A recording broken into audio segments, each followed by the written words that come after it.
Tobago Region Health Authority, who will bring greetings. Welcome, Dr. Bell, Mr. George Bell. Mr. George Bell, sorry. Mr. Michael Stewart, Communications Consultant in the Division of Health and Social Services, representing at this time the Secretary of Health and Social Services, Mr. Albert Pilgrim. Dr. Carl Solomon, Head of Department Anesthesiology, Dr. Adenyi Niyi, Ms. Arlene Ewan, Vice President, Trinidad and Tobago Association of Midwives, Nurse Almond, Acting Nursing Administrator, all midwives and nursing staff,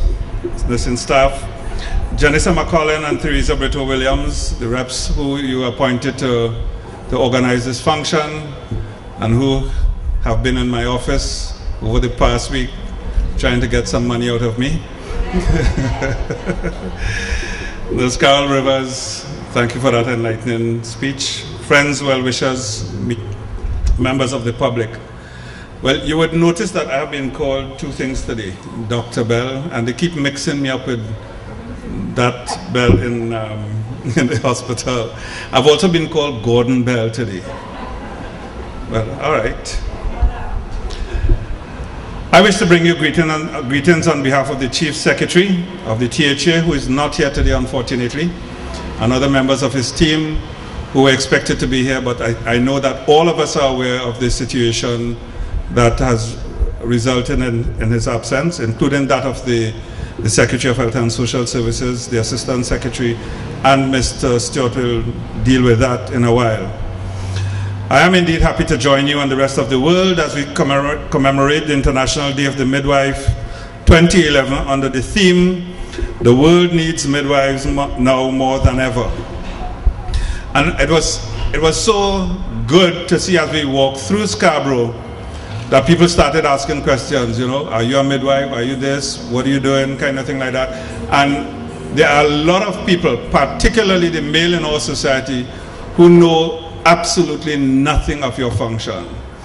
And that means that we have a responsibility to enlighten them and to try to get them involved, whether it is through the prenatal classes and so forth, in respect of the role of the midwife in the whole aspect of the delivery of babies.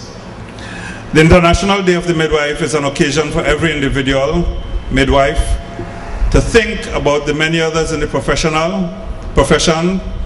to make new contacts within and outside midwifery, and to widen the knowledge of the positive ways that you midwives impact on the lives of so many people. This year's walk, today's walk through Scarborough, not only represents the road to Durban, the venue for this year's Triennial Congress, but also to build commitment to tackling global inequalities in maternal and newborn mortality, and to highlight local issues in midwifery service provision. At the Tobago House of Assembly, the Tobago Regional Health Authority, we empathize and I dare say, in a sense, sympathize with the midwives in Durban, since their infant mortality rate is reputed to be the highest in the world. According to the United Nations, over 340,000 women die each year, with millions more suffering infection and disability as a result of preventable maternal causes. This is indeed a stark comparison to us here at the TRHA and in Tobago, where our infant mortality rate is very close to zero. And of course, our maternal mortality rate has been zero for just about 10 years or so. We must be doing something good. The TRHA would like to pledge our commitment and our continued commitment to the Trinidad and Tobago Association of Midwives. It really was easy for Janessa and they to eke this money out of me, right? And to ensure that our midwives have the tools and support to continue to maintain our good standing and improve in the areas that are lacking.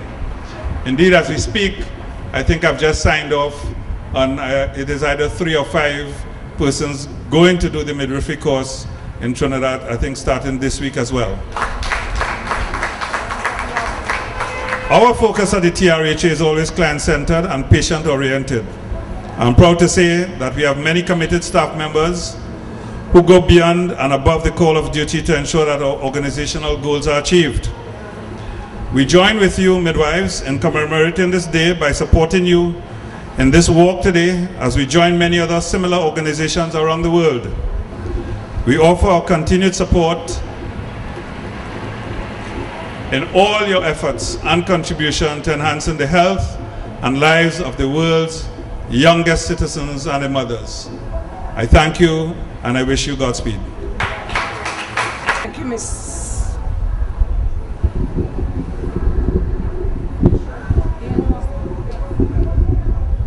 Thank you, Mr. George Bell, the CEO of the Tobago Regional Health Authority, for your greetings. And of course, as he mentioned, we are 0% based on maternal death, and of course we have been doing a very, very good work in Tobago. Hats off to all the midwives who are represented here, and even our older midwives who have left and of course enjoying life at this time. We want to have the communication consultant, Mr. Michael Stewart, who is at this point representing Mr. Albert Pilgrim, the Secretary of Health and Social Services, to bring the greetings. Thank you very much, Chairperson. Mr. George Bell, Chief Executive Officer of the Tobago Regional Health Authority, Dr. Adi Niyi, obstetrician, Nurse Rivers, the representative for TTAM, Dr. Carol Solomon, Nurse Almond, or Acting Nursing Administrator, all of our healthcare workers and midwives, good afternoon.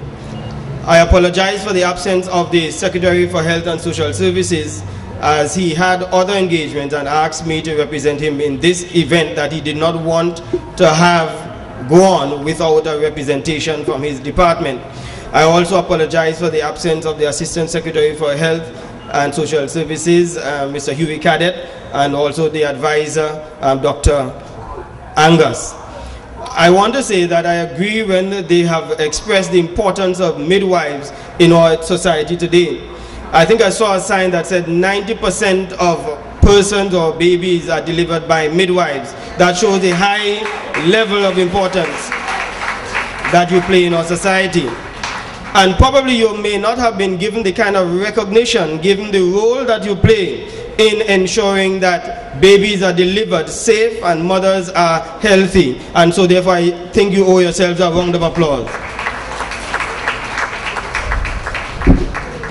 I would like to, and I think I heard Mr. Bell say that men really don't know much about it, and that may be so.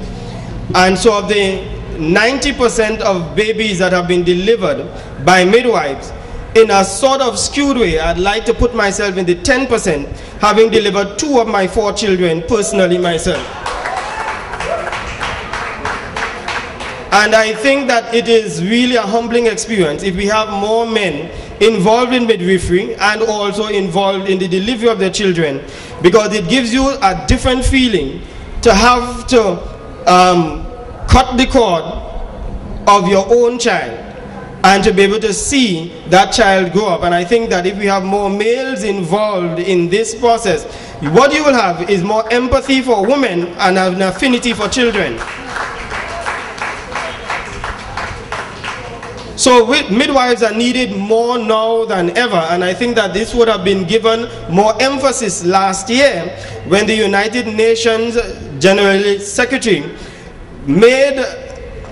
came together to develop a strategy that would now focus upon the health of women and children. And then there's something called the Millennium Development Goal, the MDG, and Goal 4 and 5 talks about the maternal health and also the reduction of infant mortality. And because of that, the emphasis is now upon the role that you play in ensuring that children and mothers are as healthy as possible.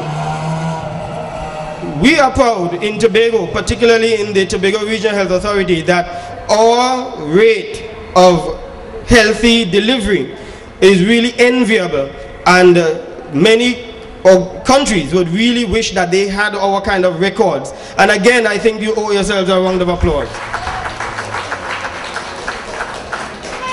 Later this year, in fact the 20th of June, you will now have the coming together in a massive congress in Durban, South Africa, where you'll be bringing more emphasis upon this. And at that event, a report is going to be unveiled, and that report, I suspect, will show the inequality that demonstrates and distributes personnel and service in midwifery.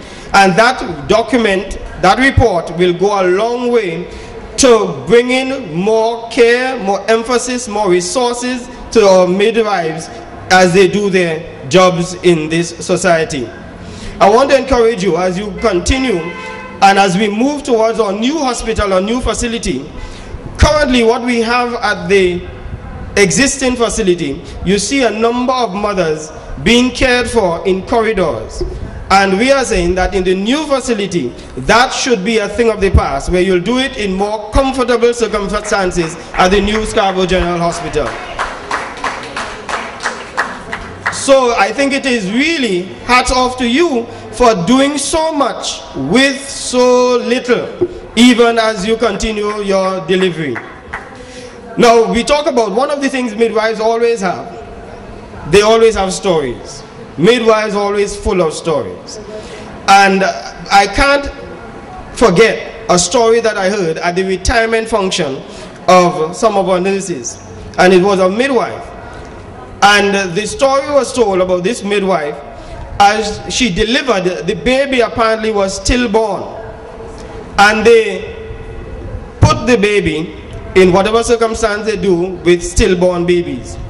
But this midwife, something in her gut, something that probably only women have, told her something is not right here. And she wanted to double check one last time. Even they have done all they could for the mother and the child. Something she wanted to double check one last time. And she found that after having to work on that baby, she got evidence of life. And at that graduation or retirement, they brought out, while she's standing there waiting to be awarded, a 12-year-old child. That was the child she delivered and saved the life of. That tells me the importance for your profession to be professional. And so therefore, on behalf of the Secretary for Health and Social Services, Honorable Albert Pilgrim, I say that it gives me great pleasure to be with you and to commemorate this International Day of Midwifery, and to wish you all the best and Godspeed. Thank you. In a very short time, but we want to appeal to our Chief Executive Officer that primary